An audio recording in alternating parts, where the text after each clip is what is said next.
Aí o meu filho, ele estava diante de uma situação. Peco ou não peco? O que era não pecar aqui? Jesus fala o seguinte: quando você recebe algo de ruim, você vai revidar ou não vai revidar? Você vai dar outra face? Ou você vai lá e bater na face do outro? Ele escolheu o quê? Ele é um menino. Bom dia. Oi, pessoal. Hoje é sexta-feira, aquele dia que todo mundo acorda com um gás a mais, com uma força a mais, porque sabe que aquele é o dia em que você trabalha, mas que também faz alguma coisa no final do dia, encontra sua família, encontra amigos. Isso é uma delícia, não é verdade? E hoje eu quero falar de um tema tão legal que está em Lucas 8. Eu quero falar sobre a parábola do semeador.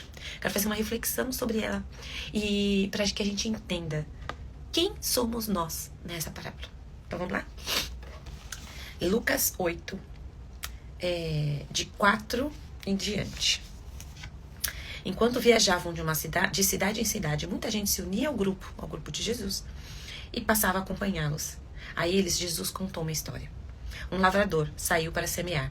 Algumas sementes caíram no caminho, foram pisadas, e os passarinhos as comeram.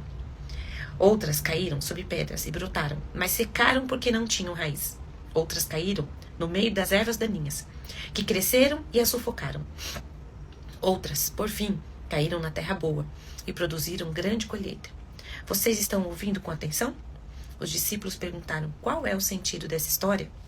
E ele lhes disse: já ouviram bastante a respeito do reino de Deus, conhecem suas verdades, mas há quem precise ouvir essas histórias, mesmo que nem sempre entendam. Os olhos deles estão abertos, mas não veem nada. Os ouvidos deles estão abertos, mas não ouvem nada. Essa história retrata a vida de muitos deles. Olha que interessante. Jesus conta uma parábola, mesmo sabendo que nem todo mundo vai entender. Por quê? Porque ele sabe que dentro da multidão, as pessoas dessa parábola, elas estão representadas ali. Tem um pouquinho de todo mundo ali. E aí os discípulos falam: Jesus, a gente não está entendendo.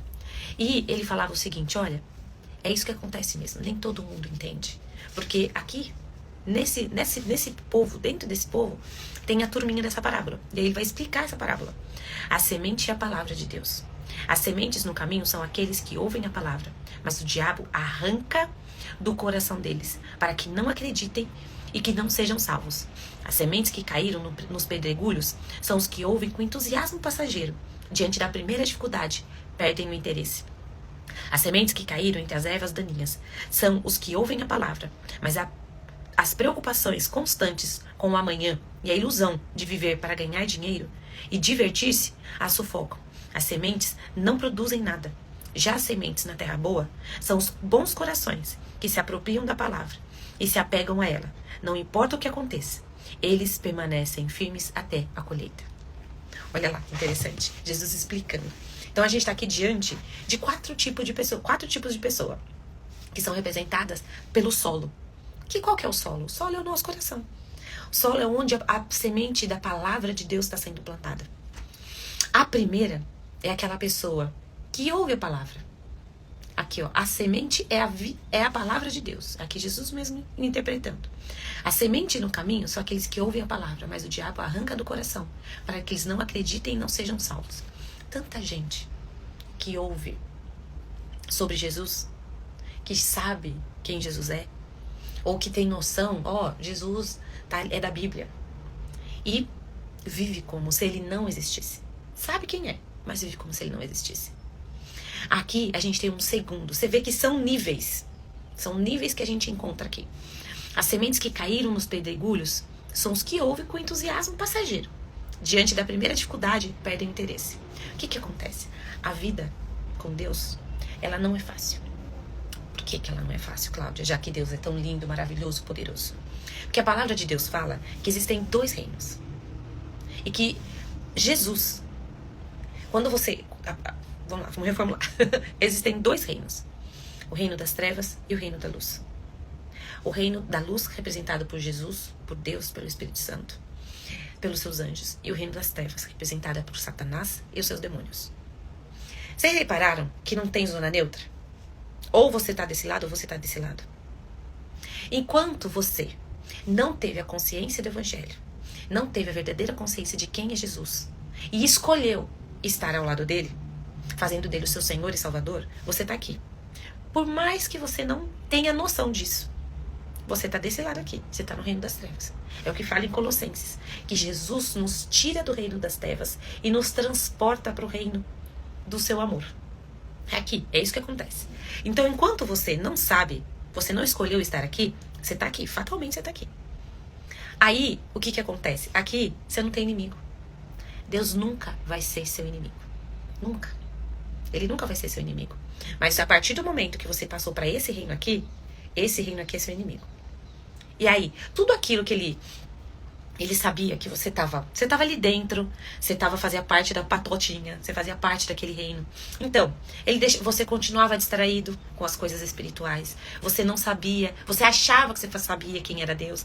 Você achava que era só ser bom, não roubar, não matar, que estava tudo bem, você ia pro céu, porque existe uma falsa compreensão popular de que você vai pro céu se você for bom. Só que a palavra de Deus fala que ninguém é bom. O único que é bom é Deus. É por causa disso, por causa da sua misericórdia, por causa do seu amor, por causa do sacrifício de Jesus na cruz, que o sangue de Jesus, ele marca você, o sacrifício de Jesus. A partir do momento que você aceita o sacrifício de Jesus e faz dele o seu Senhor e Salvador, você passa a ser do reino da luz. E aí o reino das trevas é seu inimigo. E aí tudo que ele deixava você viver tranquilamente, porque você estava ali no ritmo do reino dele, quando você passa a andar no ritmo do reino da luz, aí você tem um inimigo. Aí as coisas difíceis começam. Mas aí a gente não pode esquecer que Deus está do nosso lado. Ele luta as batalhas por nós. Ele nos capacita para essa guerra. Então, é aqui. A pessoa vê o primeiro entrave, ela até gosta. Eu gosto de Jesus, ele é lindo, maravilhoso. Mas aí eu começo a perceber que tem muita dificuldade para estar no reino dele. Deixa pra lá, tá difícil. Esse é o segundo tipo de pessoa. Aí a gente vai pro terceiro tipo de pessoa. As sementes que caíram entre as ervas daninhas são os que ouvem a palavra, mas a preocupação constante com o amanhã e a ilusão de viver para ganhar dinheiro e divertir-se sufocam. As sementes não produzem nada. É isso que está falando aqui. Então, qual é o terceiro tipo de pessoa? Ela ouviu a palavra, criou raízes, mas ela está num lugar que ela se deixa distrair por tudo que está acontecendo em volta. É aquela pessoa que não para ler a palavra de Deus, que não se insere numa congregação em que ela está ali sempre ouvindo a palavra de Deus. Aquela pessoa que sabe até o que precisa fazer, mas ela fala assim, eu preciso trabalhar. Não, mas eu preciso me divertir. E se engana que dentro do reino de Deus não tem diversão. Que dentro do reino de Deus, aquilo que ela conhece como diversão, ela percebe que é distração. E quando você está aqui, no reino da luz, você tem um contato com a verdadeira diversão, com a verdadeira alegria. E aí você percebe que toda a sua alegria está em Deus. E aí a gente chega no suprassumo dos solos, em que o coração da pessoa que recebe a semente é terra boa. E aí aqui Jesus está descrevendo o que é terra boa. Já as sementes na terra boa são os bons corações que se apropriam da palavra, se apegam a ela e não importa o que aconteça, eles permanecem firmes até a colheita. Então aqui está falando o seguinte, aquela pessoa que tem contato com a palavra de Deus, faz de Jesus seu Senhor e Salvador e decide ser uma pessoa ativa no reino de Deus, essa é a pessoa que é o solo bom, na qual a palavra, que é a semente, é plantada no seu coração e ela leva a sério. Ela é comprometida. E aí ela começa a produzir frutos. O que é produzir frutos? Né? O que é produzir frutos? É contar para as pessoas sobre o Evangelho. É ser alguém que cumpre o ID. O que é o ID? Quando Jesus ele morreu, ressuscitou, ele ainda passou um período de 40 dias na terra, dando as últimas instruções para os discípulos. E antes de realmente subir aos céus, ele fala, ide por todo mundo, pregai o Evangelho a toda criatura. É isso. Esse é o nosso principal propósito. Tanta gente, a gente fica vagando e pensando, qual é o meu propósito da vida? Qual é o sentido da minha vida? Primeiro, o grande sentido da nossa vida é falar de Jesus. O grande propósito da nossa vida é falar de Jesus. É fazer as pessoas descobrirem quem é Jesus e a salvação que há nele. Que não é ser bom. Teve um tempo atrás, uma amiga passou por um processo lá na igreja, né? E ela falou assim pra mim, Cláudia, caiu a ficha de que Eu achava que eu não pecava porque eu era boa. E o que ela estava chamando de boa? Ah, eu não fazia mal pra ninguém. Eu não atrapalhava a vida de ninguém. Eu não matava, eu não roubava. Sabe quando você tá no metrô e alguém quer vender alguma coisa e falava assim: eu podia estar roubando, eu podia estar matando, mas eu tô aqui trabalhando. Né? Isso mesmo, ele tá fazendo uma coisa corretíssima. Ele tá correndo atrás do próprio sustento de maneira lícita, correta, moral, dentro da moral. E aí ela falava: eu achava que isso que não era pecar. E não é. Nós, quando Adão e Eva, eles pecaram lá atrás no Jardim do Éden, eles colocaram a semente do pecado, ela é geracional. Então, a partir dos filhos que eles tiveram, a partir dali, todos nasceram com a semente do pecado. Então, a gente nasce pecador.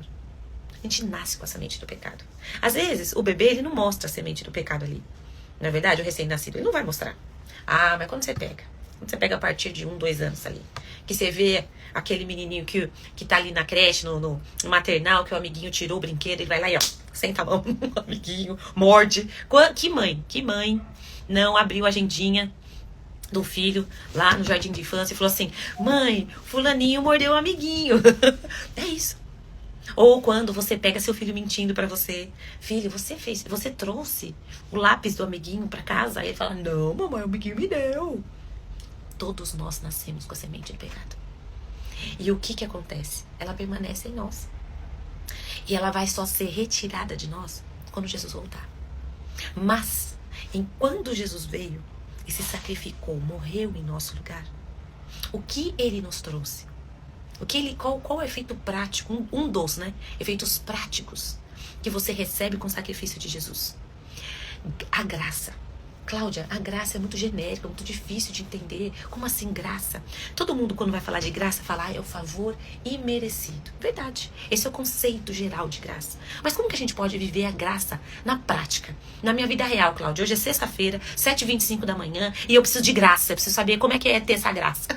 É, porque não adianta, né? Se a gente só conhece aquilo na teoria.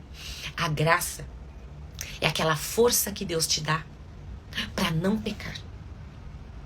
É isso que você tem na prática. A graça é a força que Deus te dá para quando você está diante de uma situação em que você tem como escolha pecar ou não pecar. E o que é pecar, Cláudia? Pecar é não seguir a orientação que Jesus dá diante daquela situação. Por exemplo, vamos pensar lá quando você está diante de uma pessoa que está te fazendo mal. Eu tenho 3 filhos. Então imagine eu intermediar discussões e briguinhas deles o dia inteiro. É cansativo. Mas ali é a primeira oportunidade que eles têm de pecar ou não pecar. Então eu vou contar um exemplo de ontem. Tava aqui os meus 3 meninos, mais o priminho, na quadra lá aqui embaixo. Aí o que o meu filho fez? Aliás, o que o priminho fez? Sem querer, ele chutou a bola e a bola foi parar nas costas de um filho meu. Aí o meu filho, ele estava diante de uma situação.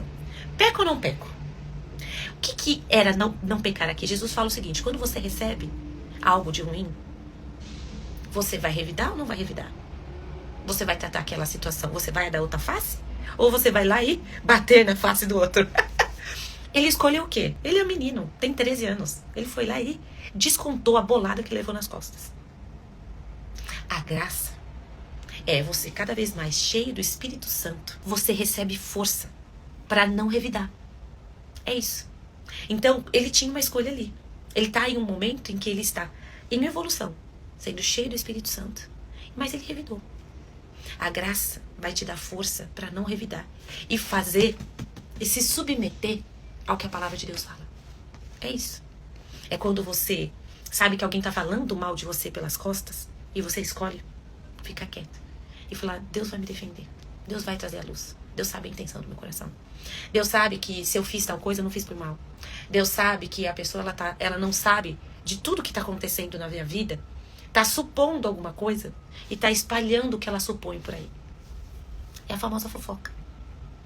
Aí Deus te dá graça e força para falar: não, eu tô cheia da palavra de Deus. E Deus fala pra gente ficar quieto. Deus fala para, em vez da gente revidar nessa situação, orar para que aquela pessoa seja cheia do Espírito Santo e pare de espalhar fofoca sobre mim. É isso. A graça é isso. E é assim que você começa a frutificar. É assim que você vê quando você tá diante de uma pessoa que tá passando por um problema e você dá a mão pra ela e fala, eu tô com você. Você fala, vamos orar junto, eu vou entrar numa campanha de oração por você. É você interceder pelas pessoas. Isso é ser solo fértil. É deixar o Espírito Santo tratar você e te dar força pra fazer o que a palavra diz, porque não é fácil. O nosso instinto é sempre ir lá e picar. O nosso instinto é esse. E aí, você sempre vai ter que segurar esse instinto. Ganha nessa guerra de você com você mesmo, que é as vontades que você tem na carne, as vontades que você tem do corpo, as vontades que você tem da alma e as vontades que vêm do espírito, porque é o teu espírito que está conectado com Deus, não é a sua alma e o seu corpo. O seu espírito é a ponte que te conecta com Deus. E aí ganha nessa guerra interna aqui quem você alimenta mais. Se você quer que o teu espírito ganhe, porque é o teu espírito que está conectado com Deus, você precisa alimentar o teu espírito para você ser esse solo fértil aqui. E como você alimenta o seu espírito? Gente, não tem que fugir. Se você assistir todos os meus devocionais, todos os devocionais que a gente tá aqui junto, meditando, entendendo, sempre vai culminar numa coisa. Você precisa de oração, leitura bíblica e jejum para alimentar o seu espírito e para ter força o suficiente. Porque por aí, pensa o seguinte, se o seu espírito, que é a ponte que te conecta com Deus, e Deus, que te dá graça para cumprir a palavra dele, que te dá força para cumprir a palavra dele. Eu falo que a graça é como se fosse uma injeção de adrenalina que Deus te dá para você cumprir a palavra dele. Uma das formas de graça, lógico, né? Mas é isso que a gente precisa, que a gente pensa no dia a dia. Como que eu consigo fazer isso? Por meio dessa injeção de graça. A graça, ela vai transitar até você por meio da ponte que é o teu espírito. Só que o teu espírito, ele precisa estar forte. Se ele não estiver forte diante das vontades, dos seus impulsos de pecaminosos, de bater, de revidar, de meter a mão na face em vez de dar outra face, o que vai acontecer? Você não está alimentando o seu espírito, você não vai conseguir fazer o que a palavra diz. Por mais que racionalmente é isso que você queira. Quantas vezes, racionalmente, você sabia que você precisava levantar cedo, ir para academia, fazer exercício e você não fez? Quantas vezes, racionalmente, você sabe que comer fritura não vai fazer bem, porque vai entupir suas veias, porque vai te encher de colesterol, né? Ruim. Você vai lá e come a batata frita. Quantas vezes a gente sabe que para ter força contra o pecado, a gente precisa de leitura bíblica, jejum e oração, e a gente não faz? A gente precisa racionalmente, às vezes o que a gente racionalmente sabe não é o que a gente faz. Porque senão o nutricionista estava pobre, gente. O nutricionista não tinha paciente. Todo mundo sabe o que é bom e o que é ruim, pelo menos no geral. Ah, Cláudia, comer fritura é ruim, todos nós sabemos, mas você não tá lá comendo brócolis no lugar da batata frita. Porque a gente cede à vontade da carne. A gente, carne que eu falo, que essa é a linguagem do crentez, né? Carne que eu falo é a vontade do corpo. Quantas vezes você sabe que você precisa levantar mais cedo e não levanta para fazer as coisas que você precisa fazer? Por quê? Porque a vontade do teu corpo fala mais alto. É isso. Então, para cumprir e ser essa pessoa que é o solo fértil, até isso a gente precisa de Deus. A palavra diz que sem mim nada vocês podem fazer. E é real. E quanto mais cedo você reconhece isso e se enche de Deus para conseguir fazer aquilo que Ele te ensina a fazer, é melhor. É o tal do aceito que dói menos. Minha filha, você vai ter que arrumar o seu dia e colocar ali um tempo de devocional, um tempo para encher o teu espírito, para na hora que você se deparar com a possibilidade de pecar ou não, você vai ter força para não pecar. O que você consegue sem esforço? Nada. O que racionalmente você quer que você consegue sem se disciplinar e sem fazer por onde para conseguir aquilo? Nada. Nem uma nota 10 no jardim de infância. Até para engordar. E você tem o seu esforço, você fala, não, intencionalmente para engordar, eu vou comer tudo que é calórico, de monte, eu vou engordar tudo. Tudo exige força. O ser humano se esforça para tudo, até para nascer. Então aqui a gente vai ter que cair na real. Quem eu quero ser? Dos exemplos que Jesus dá nessa parábola. A semente que cai e é pisada pelos homens, a semente que não cria raiz, que pela primeira dificuldade você foge do evangelho, a semente que até cria raiz, começa a crescer, mas está no meio dos espinhos e ela é distraída. Eu vou resolver que eu vou ser a semente em solo fértil. Aliás, eu não vou ser a semente, é que eu vou ser o solo fértil. quem dessas 4 opções você vai decidir ser. Porque, gente, tudo começa com uma decisão. E aí, a partir daí, você vai se esforçar e vai se fazer força para ser quem você decidiu que vai ser. É isso. A gente não precisa de tantos coachings na vida falando, você tem que acordar isso, tem que fazer isso, tem que fazer aquilo, aquela lista de toda que você tem que fazer. Você sabe. O ser humano sabe. Eu sei. Eu luto contra a minha carne todo dia. Atire a primeira pedra quem nunca apertou soneca no celular na hora de levantar. Eu fiz isso hoje.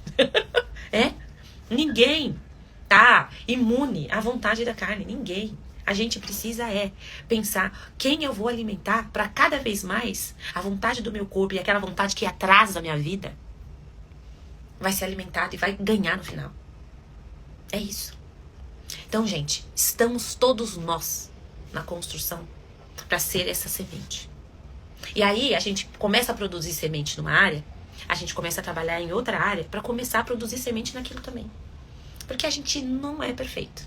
Nunca seremos. A palavra de Deus fala que a vereda do justo, ela é como o amanhecer, em que o sol vai brilhando até ser dia perfeito. O que a Bíblia quer dizer aqui? Que a nossa vida, o caminho que a gente traça ao longo da nossa vida, é um caminho de aprendizado e de trabalho constante. É um processo de santificação que dura a vida inteira. E santificação não é ser perfeito.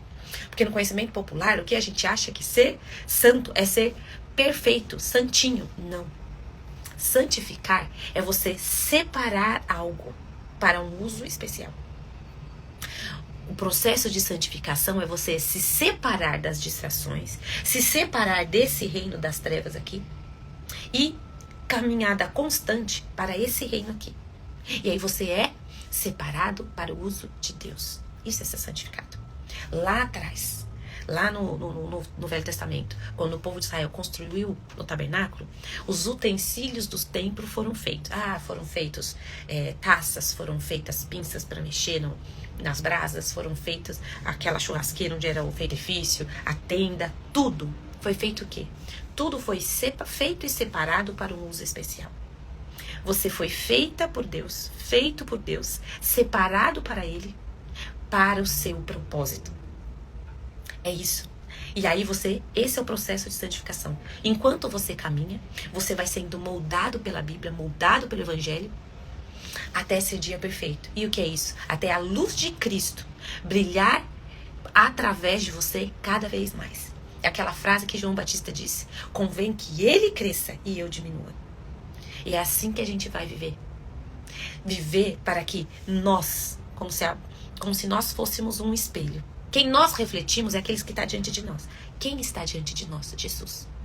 A gente tem que buscar a presença dele todos os dias, para que em contato com ele de frente para nós, a gente reflita a ele, e não a nós mesmos, e não o nosso pecado, e não a vontade da carne.